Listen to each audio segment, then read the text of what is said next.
hasta el día de hoy nos ha ayudado, nos ha sostenido y nos ha dado de nuevo la oportunidad de reunirnos con ustedes para que continuemos la materia, la historia de la Iglesia, y que todo esto sirva para que nos levantemos abundantemente en el conocimiento de lo que fue en sus inicios, y que nos sirvan como ejemplo, que nos sirvan como una motivación muy particular, esta forma como los primeros convertidos a la fe de Jesús empezaron a obrar y obraron, entregando todo,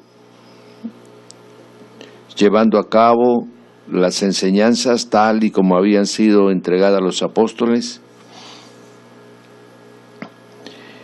y puedan servirnos a nosotros de referencia,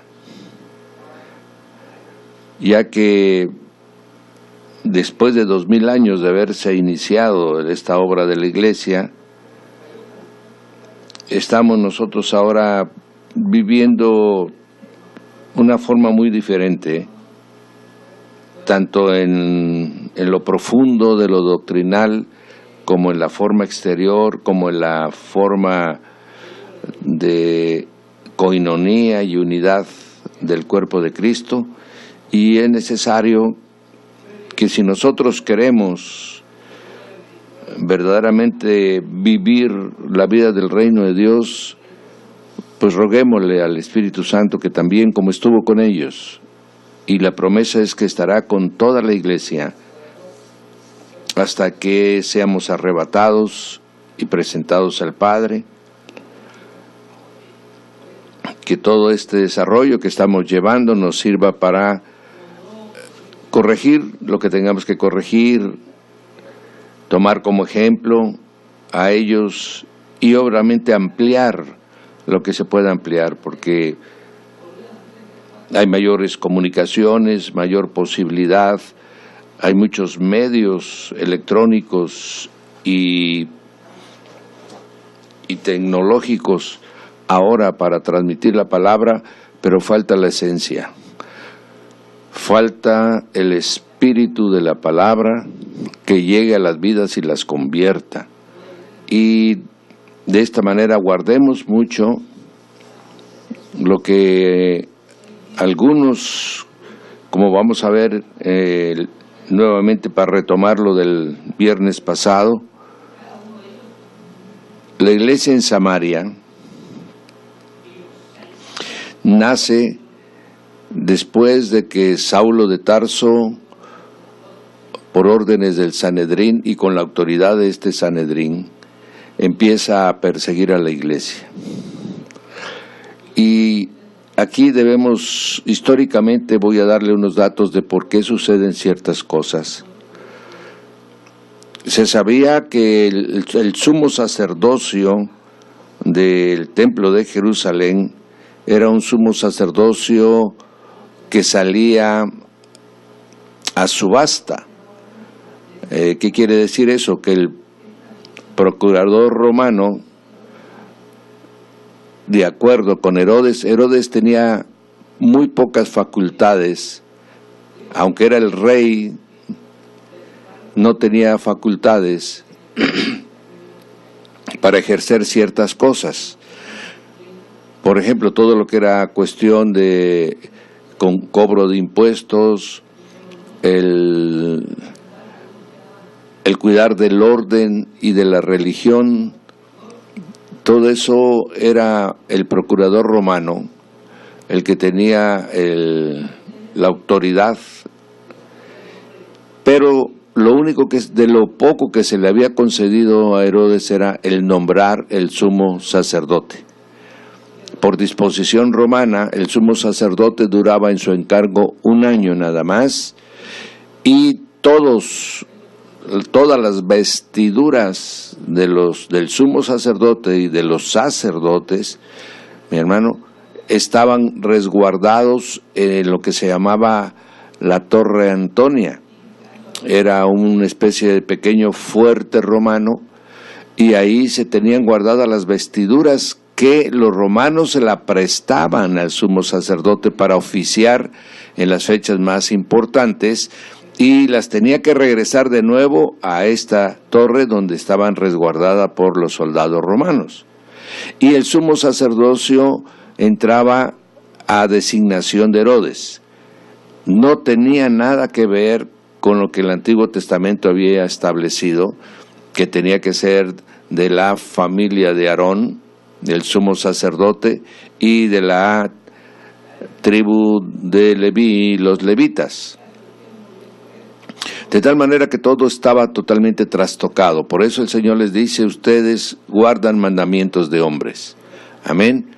Todo esto te estoy comentando porque va a pasar una situación muy particular. ¿Cómo designaba Herodes al sumo sacerdote? Aquel que le redituaba la mayor ganancia posible. ¿Qué quiere decir esto? Caifás, Anás, Johanan y otros saduceos más, le decía a uno, por ejemplo, yo te voy a dar 10,000 talentos de plata, otro le decía, yo te voy a dar 12,000 talentos de plata, otros 15,000, y el que más ofrecía, a ese le daba la autoridad de ser el sumo sacerdote durante ese año. O sea, salía a subasta. Por lo tanto, por eso es que cuando el Señor llega, encuentra que todo el atrio del templo prácticamente es un centro comercial. Ahí se negociaba absolutamente todo, mi hermano. Había una oficina de cambios donde cambiaban las monedas romanas por los talentos del templo. Había una conversión de monedas. Ahí los cambistas famosos que aparecen en la palabra, los que vendían los palominos, los que vendían los corderos, todo era un negocio muy organizado. ¿Y quién era el que controlaba todos los negocios? Era la familia del sumo sacerdote, que había ofrecido la mayor cantidad económica para que fuera designado sacerdote ese año.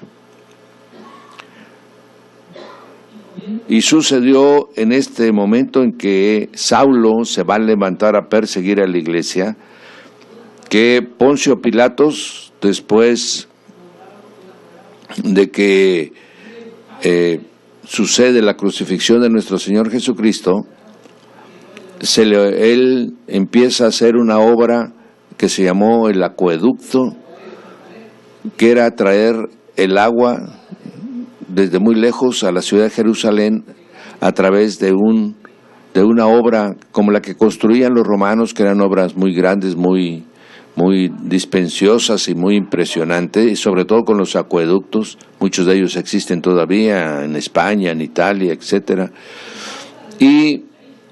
Pero tomó el dinero que estaba guardado en el tesoro del templo, o sea, el que era producto de las limosnas que llegaban a dejar, y él tomó ese dinero para financiar parte de la obra, lo cual hizo que el pueblo judío se molestara y se levantara, y de tal manera que a todos los judíos se negaron a construir ese acueducto, y no solo se negaron, sino que empezaron a destruirlo.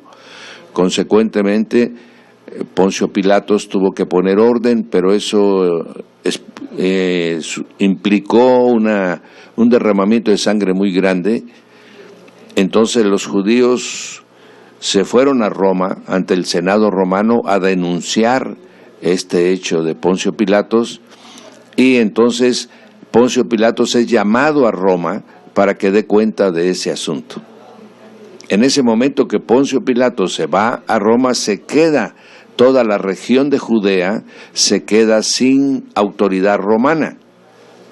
Y ahí es donde aprovecha, según queda redactado en los documentos históricos, que en ese tiempo era Johanan, uno que era parte de la familia de Caifás y Anás. Él era el sumo sacerdote, y este era joven, relativamente joven, pero era muy impetuoso, y él fue el que ordenó, porque de lo contrario los judíos no tenían esa acción que podían ir a sacar a las gentes de las casas, meterlas y aún declarar, mi hermano, porque él decía, cuando Pablo nos relata que cuando el concilio se reunía y a alguna persona la acusaban para muerte, él dice, yo daba mi consentimiento y los mataban, ¿quiénes? Los judíos, lo que tenían prohibido. Por eso usted recordará que se lo llevan a Poncio Pilatos, al Señor Jesús, y le dice, a nosotros no nos está autorizado el matar a alguien. Pero en este momento que ya hay ausencia, que Poncio Pilatos va rumbo a Roma para defenderse de las acusaciones, queda prácticamente el Sanedrín en control de Jerusalén, y ahí es donde ordena y autorizan, ¿verdad?, a Saulo a que persiga a todos los cristianos. Entonces, esto es lo que está sucediendo, y de esa manera huyen muchos de Jerusalén ante esa grave persecución, y uno de ellos es Felipe, el diácono Felipe, uno de los 7 que habían sido designados por sus hermanos y que habían sido autorizados por los apóstoles. Y de esa manera vemos lo que Felipe llega a ser, amén, a Samaria, un lugar, mi hermano, que ya el Señor había visitado en otras ocasiones, porque el pueblo de Samaria quedaba en medio entre Jerusalén y todo el norte que era Galilea. Todas las ciudades que usted va a escuchar, Nazaret, Decápolis, ¿verdad?, Capernaum, todas esas ciudades estaban en el norte, alrededor del lago de Genesaret, ¿verdad?, o el lago de Galilea, como también le conocían, y en medio entre Jerusalén y todas partes estaba Samaria. Ese pueblo que era Samaria, ese territorio, mis hermanos, era donde se habían establecido las 10 tribus de Israel que se rebelaron contra Roboán, y que ese territorio posteriormente fue conquistado por el asirio, y echó fuera a las 10 tribus, las mandó a su alrededor de su imperio, y trajo a otras personas de fuera y las mezcló, de tal manera que los samaritanos ya no eran israelitas puros, sino que eran una mezcla de otros pueblos, y también su forma espiritual de llevar la ley de Moisés era muy particular. Bueno, ahí después el Señor diría, me seréis testigos en Judea, me seréis testigos en Samaria. Y ahí está cumpliendo Felipe esa instrucción del Señor, ¿verdad? Y ahora ya están en Samaria, ya Judea ya fue de alguna manera lleno del Evangelio, ya es del conocimiento de todos, y Felipe está llegando a Samaria, amén. Bien, de esta manera ya estamos viendo que todo lo que era el antiguo Israel está siendo evangelizado. En Samaria vimos el viernes que se encuentran a Simón el mago, que había engañado durante mucho tiempo a la gente. Era un hombre muy diestro, muy experto en hacer artes mágicas, como las que hoy llegan a ser tan extraordinarias, mis hermanos, algunos personajes que se dedican a esta práctica a través del ilusionismo, a través de la habilidad de las manos y a través de sistemas de engaño, logran impresionar a la gente. Simón hacía mucho tiempo que tenía impresionado a la gente de Samaria, pero Simón sabía que él usaba artificios. Simón sabía que lo que hacía era a través de engaño, pero cuando llega Felipe empieza a hacer la obra verdaderamente haciendo milagros, maravillas y prodigios. Amén. Tan grande era esta forma tan tremenda de operar de Felipe, amén, que nos dice, para leer una porcioncita, ¿verdad? dice en Hechos de los Apóstoles 8:6, dice, y la gente unánime escuchaba atentamente las cosas que decía Felipe, oyendo y viendo las señales que él hacía, porque de muchos que tenían espíritus inmundos, salían estos dando grandes voces, y muchos paralíticos y cojos eran sanados. Amén. Entonces Simón ve esta cuestión tan maravillosa delante de sus ojos y se impresiona tanto que él también recibe el Evangelio. Y no solo recibe el Evangelio Simón, sino que se bautiza, según dice Hechos 8:13, amén, y andaba siempre con Felipe. Simón quería saber de dónde emanaba ese poder que Felipe manifestaba a través de las señales. Y fue cuando llegaron Pedro y Juan, enviados por los apóstoles, a Samaria, en donde vieron ellos y llegaron después de que Felipe los había bautizado y a muchos había sanado, pero todavía no se le había concedido a Felipe el don de imposición de manos, amén, y llegaron Pedro y Juan a hacerlo, y de esta manera ellos imponían las manos y las gentes recibían el Espíritu Santo, amén. Cuando vio esto Simón, que era el poder verdadero que radicaba en Felipe, le ofreció dinero a Pedro y le dijo que le dieran ese don, que le vendieran el don, que le otorgaran ese don y que él se los iba a comprar, porque les ofreció dinero, dice Hechos 8:18. Y entonces la respuesta está, mi hermano, que a partir de este momento que va a hablar Pedro y va a dar a esta sentencia, sigue vigente hasta ahora, mi hermano. Y le dice, tu dinero perezca contigo, Simón, porque has pensado que el don de Dios se obtiene con dinero. Tú no tienes parte ni suerte en este asunto, en este negocio del reino, porque tu corazón no es recto delante de Dios. Amén. Y entonces a partir de ese momento quedó establecido dos cosas, mi hermano. Uno, todo aquel que pretende obtener, comprar, recibir cualquier don de Dios y habiendo dinero de por medio, llámese ofrenda, llámese pacto, llámese semilla o llámese como quiera. Todo aquel que quiera comprar un don de Dios, mi hermano, esto se llama simonía. Amén. Simonía es un pecado muy grave delante del Señor, porque no es a través de su gracia, no es a través de su misericordia como nosotros esperamos recibir un don. Un don quiere decir regalo, amén, quiere decir promesa, a la cual nos la entrega alguien que está por encima de nosotros sin nosotros merecerlo. Es una expresión de su gracia, de su soberana voluntad. Por eso se llama don.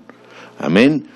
Entonces, el que quiere obtenerlo por dinero quiere violentar la voluntad de Dios y quiere comprar, mi hermano, la voluntad de Dios. Entonces, ese es un pecado muy serio y así lo señala Pedro en esta porción de 8:20. Por eso, todos los que andan atrás, si escuchan ahorita, mi hermano, tenga usted temor de Dios y usted a través de su corazón va a recibir el don. Todos los dones, que son los dones del Espíritu Santo, son gratuitos porque la gloria es de Dios. Si no, usted va a decir, a mí me costó 20,000 pesos el tener ahora el pastorado, ¿verdad?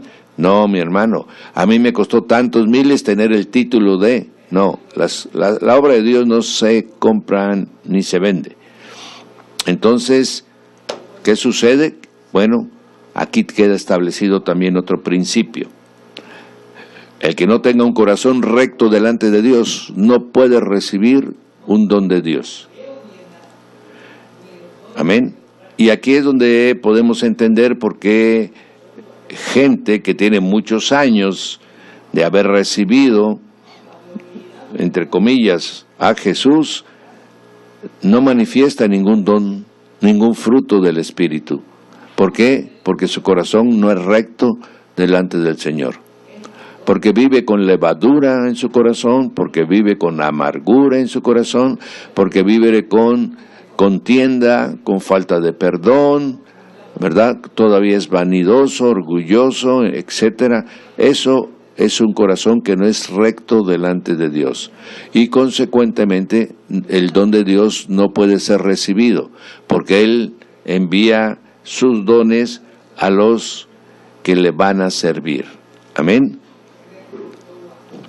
¿Como quién? Bueno, envió a Felipe, al eunuco, ¿verdad?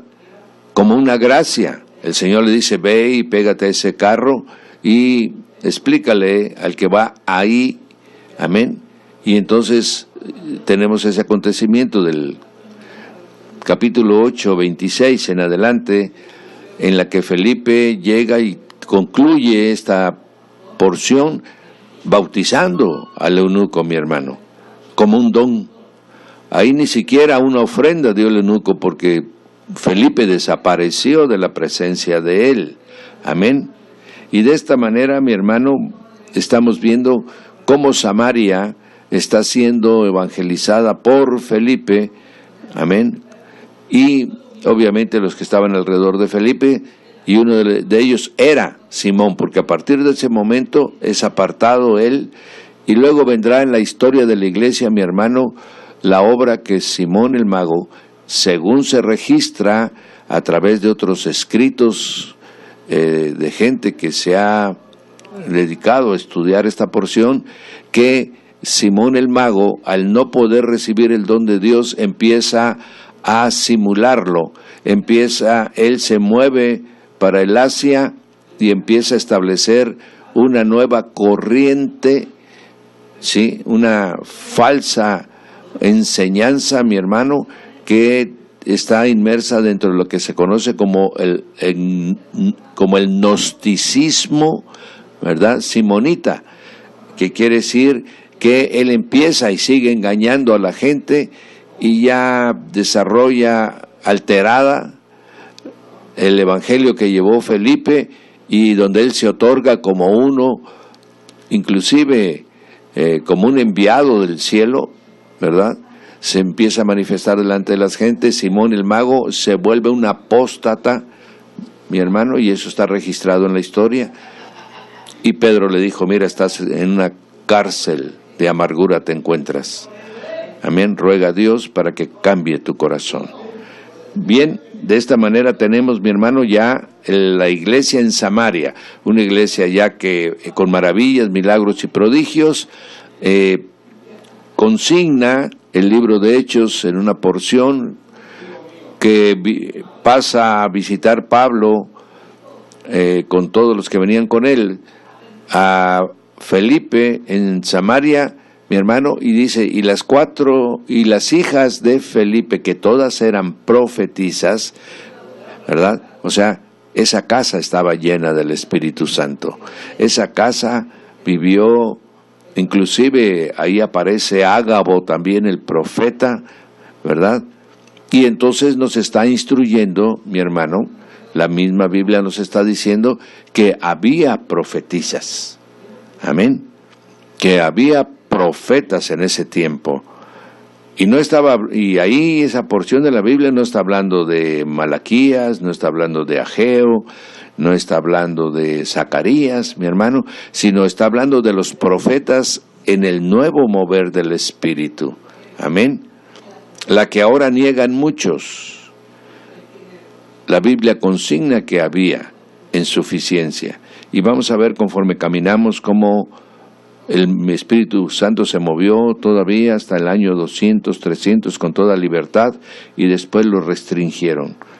Bien, ¿cómo era la vida espiritual de los primeros convertidos a la fe de Jesús? Ellos nunca pensaron que era una religión. Ellos nunca se creyeron una secta del judaísmo como los fariseos consignaban a todos los seguidores de Cristo, les llamaban la secta del camino, le llamaban la secta del camino. Amén. Sin embargo, ellos los que se consideraban eran seguidores de Jesús, ¿verdad? Los que habían sido llamados a una nueva fe. Amén. En lo muy particular se seguían considerando judíos. Hasta este momento que estamos hablando, mi hermano, todos los que están en el movimiento de la iglesia son judíos. Todavía ni un gentil, mi hermano, se ha incorporado a la iglesia. Hasta acá, porque pues el Señor había dicho, ir primero a las ovejas perdidas de la casa de Israel. Y eso es lo que está sucediendo ahorita en la iglesia, ¿verdad? Todos son judíos, entonces ellos no negaban su condición, sobre todo por la forma en que este grupo racial muy particular se identifica a ellos a sí mismo, ¿verdad? Entonces ellos no lo negaban, seguían guardando su forma de comer, seguían guardando todavía muchas cosas, seguían guardando el Shabbat, mi hermano, ¿verdad? Seguían circuncidando a sus hijos cuando nacían, pero ahora creían ya en el mensaje del Mesías, que el Mesías ya había llegado y que también el mensaje de perdón de los pecados y salvación ya era una realidad. Ya ellos entendían que el reino del Mesías había sido un reino espiritual para primero dominar al reino espiritual que estaba dominando la tierra y después él vendría a establecer su reino. Todo esto ya era conocido por ellos, pero seguían comportándose como judíos. Amén. Bien.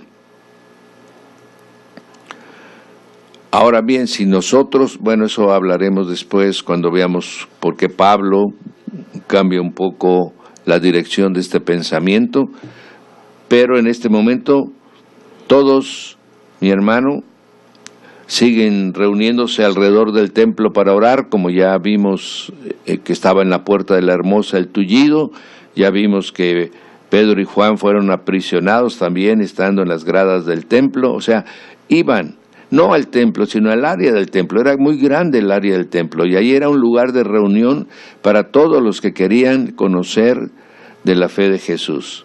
Amén. Bien. Inicialmente, mis hermanos, lo que exaltaba el mensaje de la iglesia en un principio, que eso era lo importantísimo en ese momento, mi hermano, era la resurrección de Cristo. Nadie jamás había resucitado de la tumba. Ustedes me dirán, y Lázaro.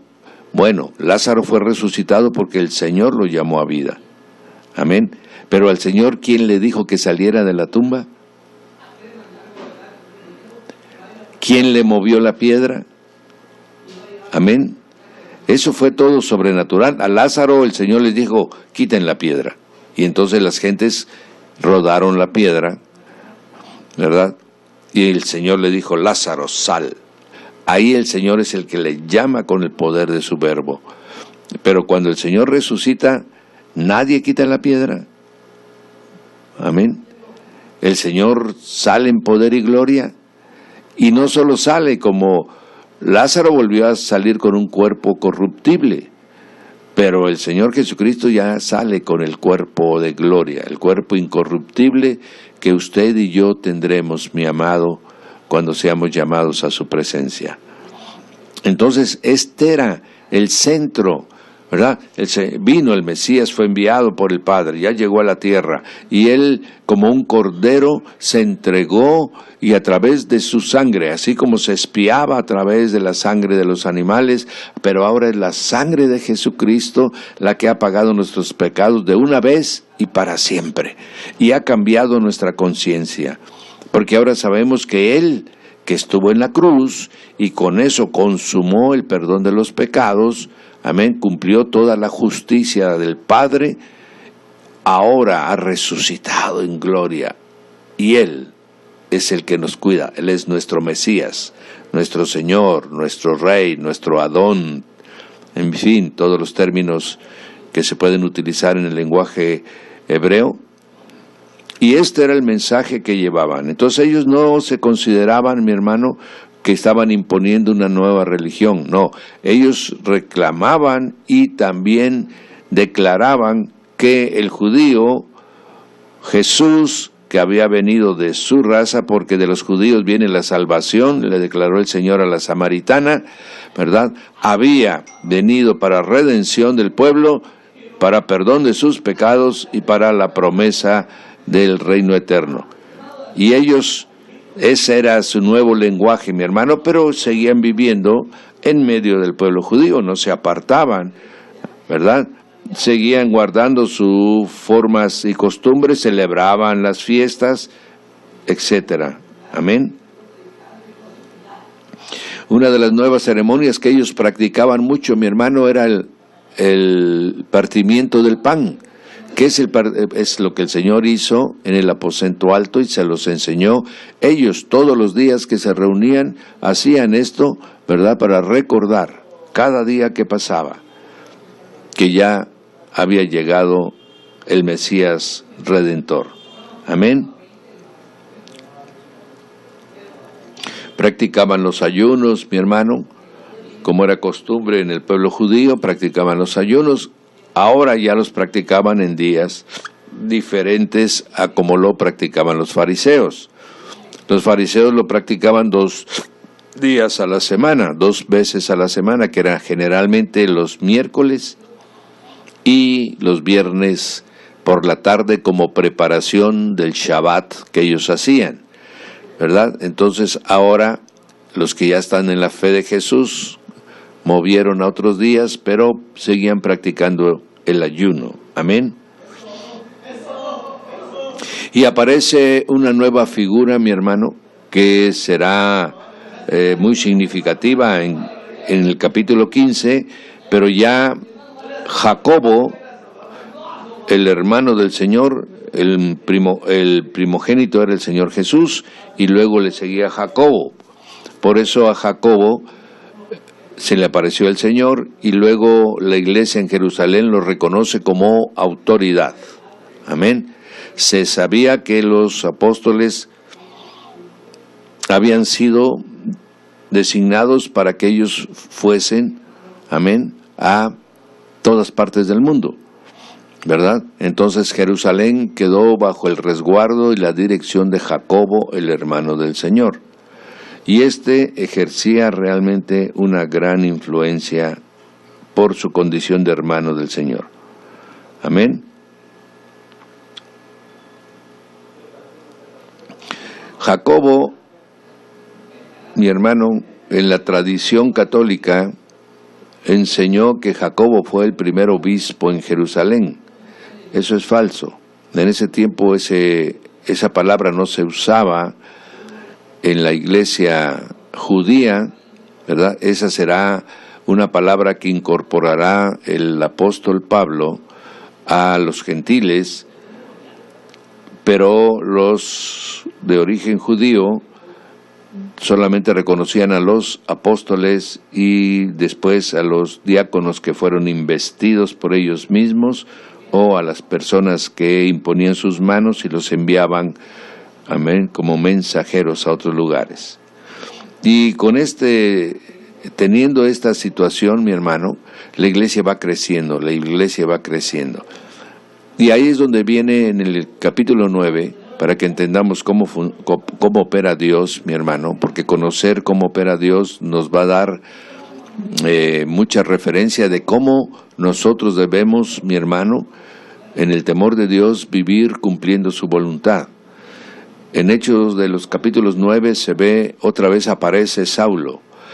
Ya no le bastó, ya había logrado que prácticamente gran parte de la iglesia saliera de Jerusalén, pero eso fue una bendición, porque como dice la palabra, el hombre hace sus caminos pensando que son los mejores, pero esa persecución que sucedió en Jerusalén sirvió para que la iglesia saliera de Jerusalén.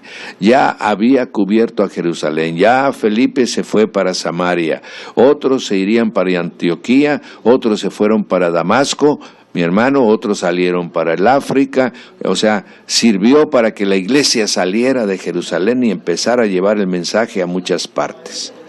Y entonces Saulo, que quería exterminar, aquí podríamos decir, oye, pero ese Saulo era un asesino. No, Saulo era un hombre que estaba convencido de que la fe que él había heredado de sus padres era la correcta.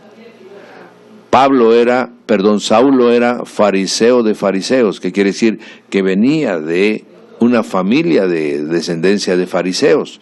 Entonces él era un hombre muy apegado a la ley. Entonces él creía que todo lo que se oponía a su fe era en contra de Dios. Amén. Lo cual ya el Señor también había profetizado. Vendrá el tiempo que algunos os perseguirán pensando, aún os matarán, dice, pensando que están obrando para Dios. Y eso es lo que está haciendo Saulo. Le entregan las cartas, amén. Por eso decíamos la historia de Johanan. Ahorita ya no está Poncio Pilatos en Judea, por lo tanto tiene las manos libres el Sanedrín judío, porque se atreve hasta a mandar cartas a Damasco, mi hermano. Quiere decir que ya está fuera de su territorio. Amén. El Sanedrín no tenía ningún control fuera de Judea, pero ahora los envía hasta Damasco y para allá va Saulo, mi hermano. Solamente que no llegará, o por lo menos no llegará como salió. Y entonces tenemos esa preciosa porción, mi hermano. Amén. Que usted y yo debemos de llenarnos de gozo. Porque mire, Hechos de los Apóstoles 9:3 dice, yendo por el camino, aconteció que al llegar cerca de Damasco, repentinamente le rodeó un resplandor de luz del cielo. Cayó en tierra y oyó una voz que le decía, Saulo, Saulo, ¿por qué me persigues? Amén. La voz le está diciendo, ¿por qué me persigues, Saulo? Ahora bien, para que veamos hasta dónde era profundo el conocimiento y el temor de Dios Padre que tenía Saulo de Tarso, que él contesta a la voz que le está diciendo. ¿Y cómo le contesta? ¿Quién eres, Señor? Él reconoce que ha recibido un impacto del cielo. Siente en su espíritu el poder de la voz que le está hablando, mi hermano. Y entonces él reconoce que esto es algo extraordinario, que esto no es de este mundo. Y entonces le dice, ¿quién eres, Señor? Para que un judío dijera, Señor, mi hermano, es porque reconocía la plena autoridad sobre él, que era alguien más grande que él. Amén. Pero aquí va Pablo, que era el que llevaba las cartas, que tenía la vida de muchos en su mano, pero ahora está reconociendo que es alguien mayor que él el que le está hablando. Y él contesta, ¿quién eres, Señor? Y ahí el que le habla se identifica. Yo soy Jesús, a quien tú persigues. Amén. Porque el que persigue a la iglesia, el que atenta contra la iglesia, el que es, mi hermano, dentro de la iglesia hace cosas que no debe, atenta contra el cuerpo de Cristo. El cuerpo de Cristo es real, está sobre la tierra y la conforma la iglesia que Él dejó, mi hermano. Por eso Él está identificando de forma personal y le dice, ¿por qué me persigues a mí, Jesús? Y alguien diría, ¿cómo lo va a perseguir si el Señor está sentado en la gloria a la diestra del Padre? ¿Quién puede subir al cielo a perseguir al Señor? No, Él está sentado en gloria y poder, pero su cuerpo, su iglesia, está en la tierra. Y el que persigue, el que atenta contra la iglesia, el que le miente a la iglesia, mi hermano, le miente al cuerpo de Cristo y le miente indirectamente a Jesús. Amén. Y entonces él dice, él temblando y temeroso le dijo, Señor, amén, ¿qué quieres que yo haga? Y entonces el Señor, ya con la autoridad que tiene sobre todas las cosas, levántate, entra en la ciudad y se te dirá lo que debes hacer. Eso es autoridad, mi hermano. Eso solamente lo podía decir alguien que tenía verdaderamente poder. Porque aquí va Saulo, mi hermano, con toda la autoridad del Sanedrín, la máxima autoridad de todo el pueblo judío. Sin embargo, otro que tiene más autoridad que él le está hablando. Y le dice, levántate, entra en la ciudad y ahí se te va a decir lo que debes de hacer. Amén. Y entonces ahí conocemos, mi hermano, lo que es el señorío de Cristo, que está por encima de todos. En ese momento la iglesia está siendo perseguida, en ese momento la iglesia está sufriendo el acoso de un personaje que cree que está haciendo lo correcto para el Dios Padre, pero que está atacando a la iglesia, que es del Hijo del Altísimo Dios. Amén. Saulo se levantó de la tierra, abrió los ojos, pero no veía nada. Así que lo llevaron por la mano. El orgulloso Pablo, el soberbio Pablo, que iba a perseguir a la iglesia de Damasco, no es capaz ni siquiera de saber por dónde camina. Ciertamente ya estaba ciego, ¿verdad? Pero ahora el Señor lo deja ciego físicamente para que entienda su condición espiritual. Amén. Y dice, y así estuvo 3 días, y no comió ni bebió nada. Hasta que llegó, ¿quién? Mi hermano. Por eso cuando Dios habla a cualquier profeta, cualquiera que tenga visiones, sueños, habla el Señor con mucha claridad, mi hermano. No hay mensajes oscuros, no hay mensajes debajo, como dijéramos, que tienen que ser descifrados. No hay tal. El Señor habla con toda claridad, habla el Señor.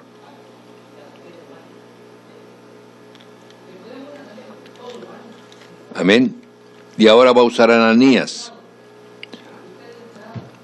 Qué cosa tan hermosa la palabra, mi hermano. Hay un Ananías en el capítulo 5 que le miente al Señor, que no fue recto su corazón delante del Señor. Y ahora en el capítulo 9 aparece otro Ananías, amén, un siervo verdaderamente temeroso de Dios, ¿verdad? Y a él le da el Señor la instrucción a través de una visión y le dice que vaya a ayudar y auxiliar a Saulo. Entonces llega Ananías, así lo hace, le impone las manos, se le caen las escamas de los ojos, tanto natural como espiritual, ¿verdad? Y Ananías bautiza a Saulo. Y ahí vemos que el gran Dios que usted y yo tenemos, mi hermano, tiene todo en el control de su poderosa mano. Los tiempos, los momentos, las circunstancias. Tiene siervos en todas partes del mundo. Hay un remanente constante que el Señor puede hacer uso de ella y siempre lo hace con poder. ¿Le gustaría a usted ser parte de ese remanente, mi amado, que me está usted escuchando? Pues esto de la historia de la iglesia tiene esa intención de que a usted diga que aún nuestro Cristo vive para siempre y que Él tiene el control de todo lo que le va a acontecer a la iglesia.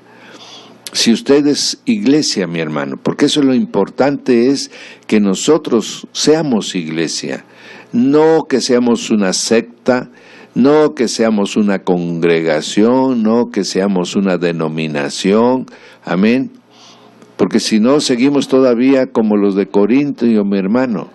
No, pues yo soy pentecostal, pues yo soy adventista, yo soy presbiteriano, yo soy nazareno. todavía como niños, dividiéndonos en partes. ¿Por qué no nos declaramos iglesia, mi hermano? ¿Por qué no nos declaramos parte del cuerpo de Cristo y dejamos de un lado las denominaciones que nos dividen, que nos separan? La iglesia no tenía esa dificultad en el principio. Amén. Y la única dificultad que se presentó cuando se servían a las mesas a las viudas se resolvió con sabiduría, con guianza del Espíritu Santo. Sin embargo, ahora seguimos sectarios y apartándonos unos a otros, mi hermano, como si no hubiera sido uno solo el que murió en la cruz por todos. Y ahora tenemos, mi hermano, a Saulo totalmente transformado. Porque el que verdaderamente reconoce a Jesús, como él lo reconoció cuando se le reveló, mi hermano, se transforma. No vuelve a ser igual jamás. Y así Saulo, mi hermano, después de ser un perseguidor de la iglesia, se convierte en una parte de ella. Y en el capítulo 9:21 dice: todos los que le oían estaban atónitos y se decían: ¿no es este el que asolaba en Jerusalén a los que invocaban este nombre de Jesús? ¿Y que no vino acá para llevarlos presos? ¿No venía este Saulo a tomar preso a los que seguían a Jesús? Y ahora él está enseñando, declarando, predicando, evangelizando el mensaje del Jesús que éste perseguía. Y Saulo se esforzaba y confundía de esta manera a los judíos que moraban en Damasco, demostrándoles que Jesús era el Cristo. Aleluya. Entonces tenemos ya terminando el capítulo 9, mi hermano, con una iglesia, y ahora ya tiene un nuevo convertido, Saulo de Tarso.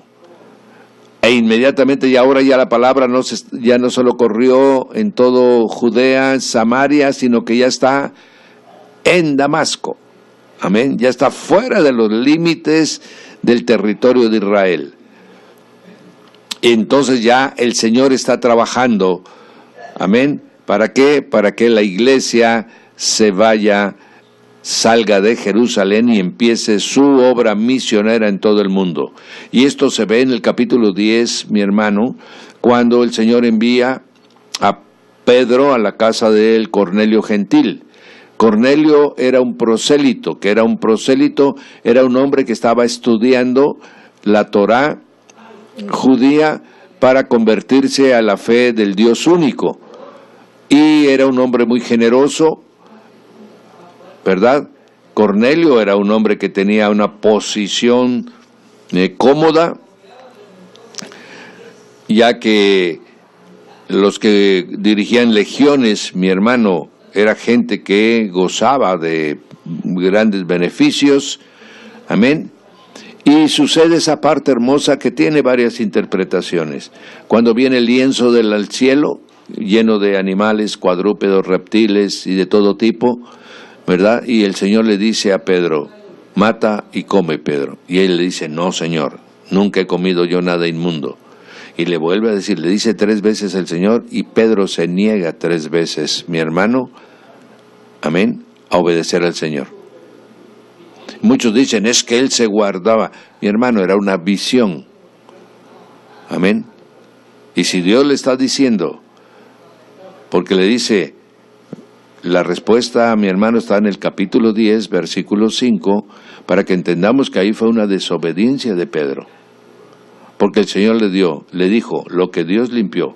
Cuando la segunda vez le dijo que matara y comiera, el Señor le dijo, lo que Dios limpió, no lo llames tú común. Amén. Eso es importantísimo, mi hermano. Porque el Señor Jesús vino a reconciliar todas las cosas, a purificar todas las cosas, a santificar todo aquello que se había, mi hermano, apartado de la voluntad del Padre, y Él reconcilió todas las cosas. Y le está diciendo lo que Dios limpió, no lo llames tú común. Aquí quiere decir lo que Dios limpió, no lo llames tú inmundo. Amén. Y le dice, y esto se lo hizo 3 veces. Y Pedro no comió. Amén. ¿Qué está pasando ahí? Pedro no quiere aceptar, mi hermano, ir con los gentiles. Sin embargo, el Señor le dice que tiene que ir con unas personas que van a ir. El Espíritu le da convicción a Pedro de que tiene que ir.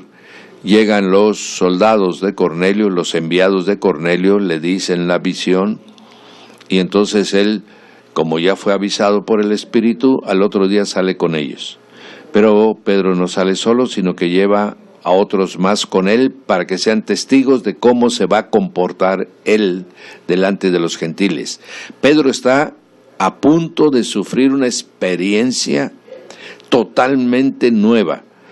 Pedro no ha tenido contacto con los gentiles hasta esta fecha, mi hermano, y se considera que ya habían pasado más de 10 años de que el Señor había subido en gloria, y aquí está Pedro siendo enviado a los gentiles por primera vez.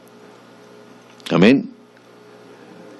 Salió Cornelio a recibir a Pedro, dice, y postrándose a sus pies le adoró, o sea, se hincó delante de Pedro.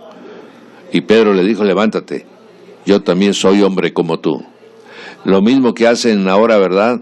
Los obispos, aún los apóstoles cristianos, ya no digamos el Papa, o ya no digamos el máximo gurú de los hindús, ya no digamos el sacerdote, ¿verdad?, de los budistas, que aceptan recibir honra de hombre y permiten ser adorados como si fueran dioses. Amén.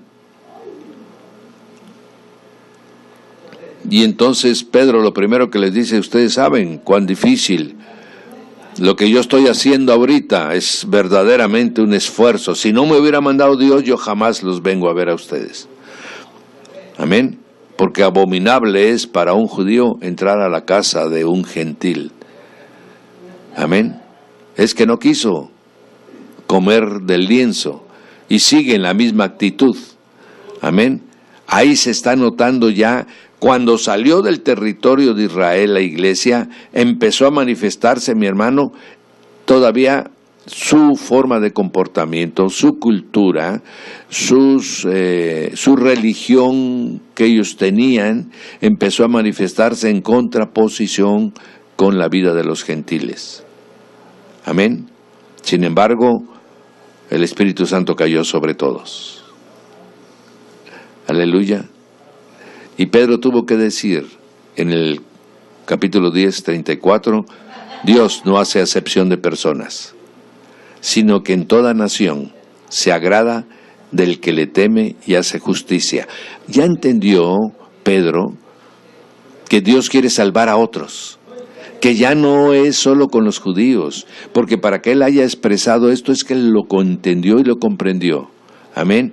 Y el Espíritu, mi hermano, vino antes de que Pedro terminara. Ni siquiera los invitó, no les dijo arrepiéntanse, no les dijo ustedes que no son del pueblo de Israel. No. Él estaba apenas enseñando, Jesús vino, Él murió en la cruz. Cuando ¡zas!, el Espíritu Santo viene, mi hermano, y cae sobre de ellos. ¿Qué le está enseñando el Espíritu a Pedro? Que la gracia, donde abunda el pecado, sobreabunda la gracia. El Espíritu Santo vino, aún con más poder, aún antes de que ellos hubieran dicho, nos arrepentimos, o qué vamos a hacer, Pedro, no, vino y ¡pum!, los tocó. Amén. Hablaban en lenguas y magnificaban a Dios. Amén. ¿Cómo sabíamos que hablaban en lenguas, mi hermano? Aquí no es el mismo acontecimiento que sucedió saliendo del aposento alto, donde había medos,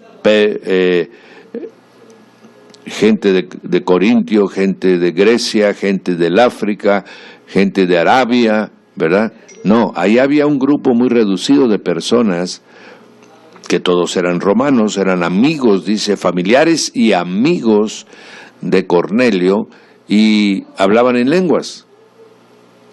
¿Cómo podían identificar las lenguas? Amén. Ahí son las lenguas angelicales, mi hermano. Aleluya. Cuando Él regresó, para que vayas entendiendo, este es el punto crucial de la iglesia, mi hermano. Cuando regresa Pedro de nuevo a Jerusalén, le reclaman los otros que habían recibido a Jesús y le dicen: ¿cómo es posible que tú hayas entrado en la casa de un gentil? ¿Cómo es posible que tú hayas hablado con incircuncisos? ¿Cómo es que has comido aún con ellos, Pedro? Entonces Pedro les narró la forma como lo llevó el Espíritu, y los testigos que iban con él testificaron todo lo que había acontecido. Y entonces termina Pedro diciendo en el capítulo 11, 17 de Hechos: si Dios les concedió también el mismo don, ¿qué don? El don del Espíritu Santo, ese mismo don que a nosotros, los que hemos creído en el Señor Jesús, ¿quién era yo que pudiese estorbar a Dios? Entonces, oídas estas cosas, callaron y glorificaron a Dios, diciendo: de manera que también a los gentiles le ha dado Dios arrepentimiento para vida. Amén, amados. Y ahí queda en la historia, redactada por Lucas, el capítulo 10, que marcaría, mi hermano, totalmente el nuevo mover de la iglesia. Los gentiles empiezan a ser tocados, empiezan a ser llamados. Dios tiene el plan, Dios tiene el tiempo. Usted y yo debemos someternos a la voluntad de Dios si queremos hacer la obra de Dios, tal como Él la ha mandado hacer. Sean bendecidos, mi hermano, y con esto terminamos, porque va a empezar al día de mañana la iglesia gentil, la iglesia preciosa, la iglesia que correrá por todo el mundo, la iglesia que abrazará a aquel que, no conociéndolo, mi hermano, creen en el mensaje de salvación, y aparecerá entonces el apóstol de los gentiles. Bendito sea el nombre del Señor, mi hermano,